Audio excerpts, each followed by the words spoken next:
Bismillahirrahmanirrahim. Assalamualaikum warahmatullahi wabarakatuh.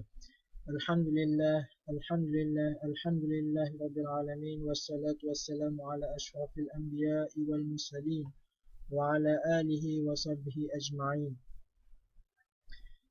Saya Muhammad Ilham bin Ali daripada Ijazah Sarjana Muda Usuluddin dengan Kaunseling Semester 7. Sebelum saya memulakan perbincangan, ingin saya mengucapkan ribuan terima kasih kepada Profesor Madya Dr. Syed Hajjul Latfi bin Syed Omar selaku tenaga pengajar bagi subjek tasawuf perbandingan. InsyaAllah saya akan membincangkan salah satu istilah tasawuf, iaitu istilah al-khabdu dan al-bas. Kita lihat daripada definisi secara literal. Di dalam kitab Kashful Mahjub dikarang oleh Al-Hujwiri mengatakan al-qabdu bermaksud penyempitan dan al-bas pula bermaksud pengembangan atau pelapangan. Dalam firman Allah Subhanahu wa taala, Bismillahirrahmanirrahim. Wallahu yaqbitu wa yabsutu wa ilaihi turja'un.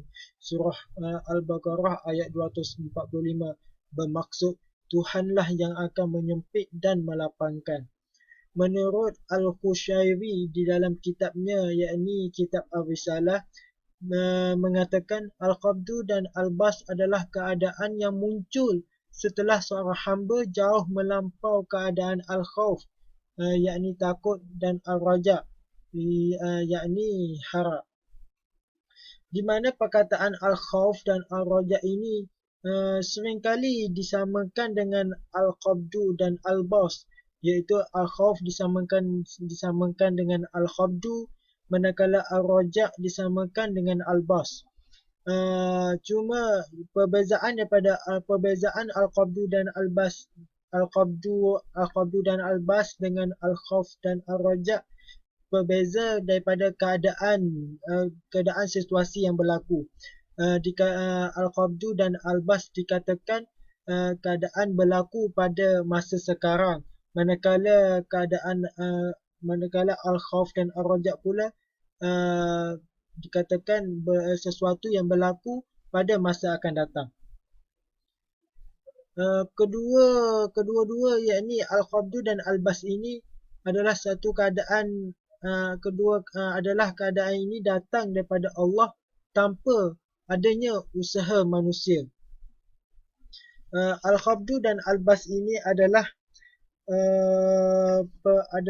suatu perihal kerohanian atau keadaan yang bakal dilalui oleh orang-orang yang melalui jalan kesufian, jalan ahli suluk bagi ahli sufi. Jalan suluk bagi ahli sufi. Kita pergi kepada kata-kata ahli sufi dalam kitab Kashful Mahjub. Ahli sufi mendefinisikan al-khabdu yakni rasa takut pada Allah, manakala al-bas pula harapan pada Allah. Ia juga sama istilah dengan al-khawf dan al-raja.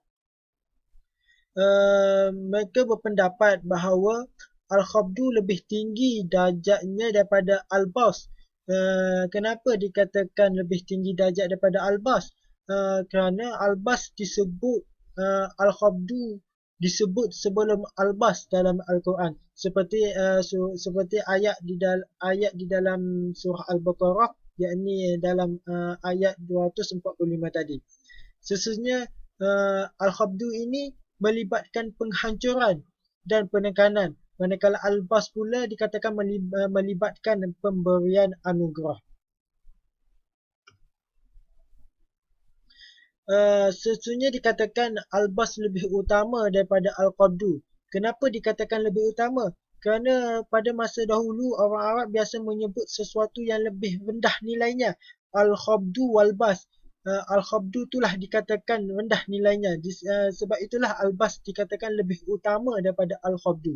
Tuhan berfirman Tuhan berfirman dalam ayat Bismillahirrahmanirrahim. Faminhum zalimun li nafsihi wa minhum muqtasidun wa minhum sabiqun bil khairati biiznillah. Bermaksud ada di antara mereka yang menganiai dirinya dan menempuh jalan tengah dan lebih mengutamakan berbuat kebajikan dengan izin Allah Subhanahu wa taala dalam surah Al-Fatir ayat 32. Seterusnya kita pergi secara detail, lebih detail lagi tentang Al-Khabdu dan Al-Bas. Al-Khabdu adalah kesempitan keadaan ketika hati digenggam dan disempitkan oleh Allah Subhanahu wa taala, manakala Al-Bas adalah keadaan lapang atau lega yang muncul dalam sendirinya dalam keadaan terhijab, yakni khasyaf. Dengan kata lain, bila Allah beri lapang kepada kita, maka kita berada dalam situasi Al-Bas, yang mana nak dikatakan Al-Bas tu apabila berada dalam keadaan rukhsah, yakni bermaksud keringanan yang diberikan oleh Allah atas sesuatu kesulitan, beralih menjadi azimah, yakni hukum tanpa keringanan. Azimah itulah yang menunjukkan kita berada dalam Al-Bas. Bila seluruh keadaan menjadi azimah, maka Allah akan memasukkan kita ke dalam zon al-fadlu, yakni dalam kurnia, dan al-ans, yakni akrab dengannya. Saat itulah kita berada tanpa rukhsah dan tanpa azimah. Itulah yang dikatakan dengan Al-Bas. Kita pergi kepada perumpamaan. Perumpamaan Al-Khabdu dan Al-Bas adalah seperti orang yang berdiri di tempat makan yang di dalamnya ada bermacam-macam makanan yang dihidangkan, tetapi dikatakan kepadanya, masuklah ke rumah yang lain, makan semua hidangan yang ada di sana.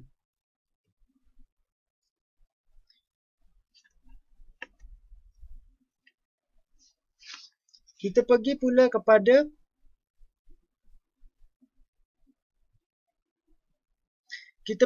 kepada contoh Al-Khabdu dan Al-Bas. Al-Khabdu yakni tentang kesempitan yang dimunculkan oleh Allah Subhanahu wa taala. Ada disebut dalam hadis bahawa Dajjal ingin membunuh orang-orang yang beriman untuk kali kedua. Namun Allah Subhanahu wa taala tidak memberi daya, yakni menyempitkannya untuk melakukan hal itu, walaupun ia mempunyai dorongan untuk membunuh dan peluang untuk melakukan masih tersedia. Contoh bagi Al-Bas pula, kelagaan yang dicontohkan dalam peristiwa ketika Allah Subhanahu wa taala memancarkan mata air bagi Nabi Ayub alaihi salam ketika ia menghentakkan kakinya ke tanah, walaupun sebelumnya ia tidak pernah menghentakkan kakinya seperti itu. Kita pergi kepada faktor-faktor terjadinya Al-Khabdu, yakni dosa-dosa yang dilakukan, perkara dunia yang hilang atau berkurangan daripada kamu, orang zalim yang menyakiti pada harta kamu, diri kamu, atau pada kehormatan kamu. Jika Al-Khab mendatangi dari salah satu sebab-sebab di atas, maka tuntutannya adalah ubudiyah, ialah engkau mesti kembali kepada ilmu dan mengamalkannya, yakni menggunakan dalam proses rawatan seperti mana perintah syarak kepada kamu. Pada dosa, maka rawatannya adalah bertaubat. Pada perkara dunia yang hilang atau berkurang daripada kamu, maka rawatannya adalah pasrah serta redha. Manakala pada si zalim yang menyakiti kamu, maka rawatannya adalah sabar. Dengan kata lain, yang boleh dikatakan tentang Al-Khabdu ni ialah sesuatu dekatnya hamba dengan Allah hasil melakukan ketaatan, dan Allah membuka mata hati untuk melihat pada kebenaran Allah Subhanahu wa taala. Faktor berlakunya Al-Bas pula, yakni bertambah ketaatan dengan zikir, ibadat dan selainnya, bertambah dalam perkara dunia dengan usaha atau kemuliaan, pujian dan sanjungan dari masyarakat. Mereka memandang kamu dan mereka meminta doa daripada kamu. Jika albas mendatangi kamu dari salah satu sebab di atas, maka ubudiyah menuntut supaya melihat nikmat dan budi itu dari Allah Subhanahu wa taala buat kamu dalam ketaatan dan taufik padanya serta dimudahkan sebab-sebab berlakunya nikmat itu. Dengan kata lain, albas ini adalah keadaan di mana seorang hamba itu jauh daripada Tuhan, hasil daripada keburukan terhadap Tuhan, terhadap Allah Subhanahu Wa Taala.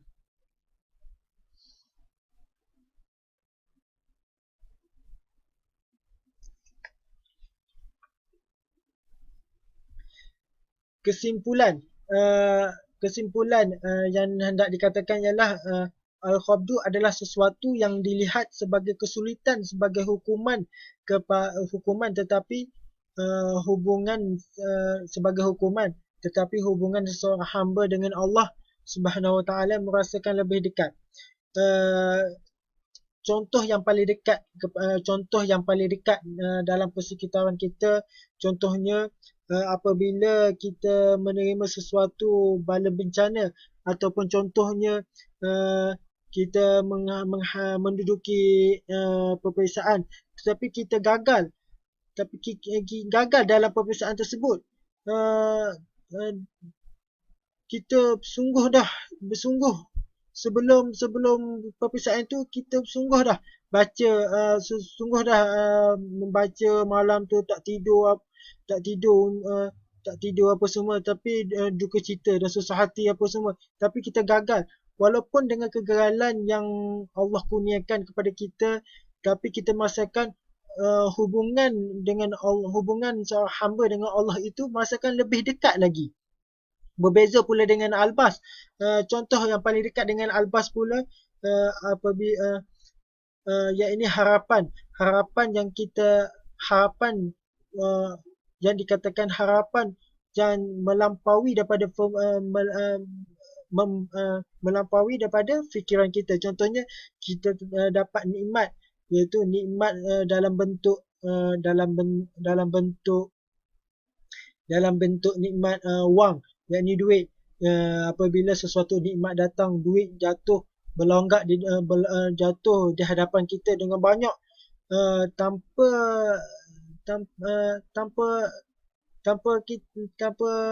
tanpa di luar fikiran kita, di luar kemampuan kita. Lepas tu Allah kurniakan wang tu di hadapan kita. Dengan wang tu kita menjadi lalai, kita merasakan dengan kelalaian kita merasakan jauh dengan Allah. Kita tak ingat dengan wang tu lah yang dianugerahkan oleh Allah Subhanahu Wa Taala. InsyaAllah itu sahaja perbincangan tentang al-khabdu dan al-bas daripada saya.